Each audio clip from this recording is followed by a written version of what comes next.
ছুটিতে বাড়িতে আসছেন কিন্তু আপনার মাথা একদমই খালি হয় নাই। কেন খালি হয় নাই? আপনি ভাবতেছেন এই তো ছুটি চলে যাচ্ছে, কয়েকদিন পর দেখা যাচ্ছে আপনার নতুন কর্মজীবন আবার শুরু হবে। এই যে আপনি বিভিন্ন ধরনের প্যাচের মধ্যে আছেন যেটা ঈদের পরেও আবার শুরু হয়ে যাবে, তার চিন্তাতে আপনি ঈদ ভালোভাবে কাটাতে পারতেছেন না। তার জন্য আপনার কি করা উচিত? আপনার অবশ্যই এটা মনে করা উচিত যে কয়দিন আপনি ঈদের ছুটিতে আছেন সেই ছুটিতে মনে করবেন আপনার চাকরি করেনই না, কোনো চাকরি করেন না, আপনি শুধু কি করেন, এমনিই শুধু বেড়াতে আসছেন। যখন আপনার ছুটিটা শেষ হয়ে যাবে তখন হচ্ছে আপনি নতুন করে চাকরিতে যখন জয়েন করবেন তখন আপনি মনে করবেন যে আমার আজ থেকে কাজ শুরু করা উচিত।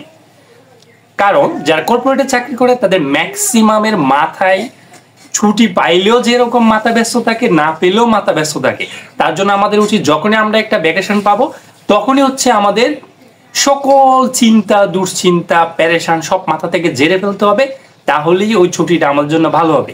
ঈদের ছুটি খুব শীঘ্রই শেষ হয়ে যাবে, সেই জন্য আমাদের অবশ্যই অবশ্যই ছুটিগুলো যাতে আমরা ভালো করে কাটাতে পারি এর জন্য আমাদের কি করতে হবে, কাজের যত প্যারেশান, যত চিন্তা, যত দুশ্চিন্তা যা আছে সবকিছু আমাদের মাথা থেকে ঝেড়ে ফেলে দিব। আবার যখন আমাদের কাজ শুরু হবে তখন হচ্ছে আমরা নতুন করে হচ্ছে আমরা আবার এই চিন্তাগুলো আমাদের মাথায় নিয়ে আসবো। সবারই ভালো কাটুক এই আশায় এখানেই শেষ।